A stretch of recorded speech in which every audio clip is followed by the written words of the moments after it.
like this. His head is forward like this, and at the same time the shoulders rounded.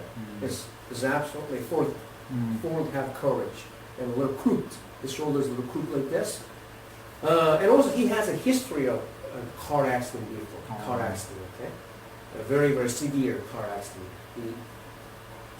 So at the time he might have a big injury in his neck.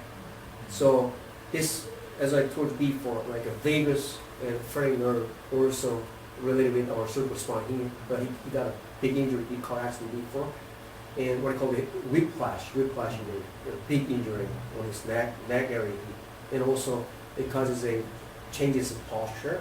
His head is forward, have courage, and also rounded. So I thought he might have a problem with his phrenic and also vagus nerve. So I suggest him the corrective exercise in your neck curve, a very simple exercise is to change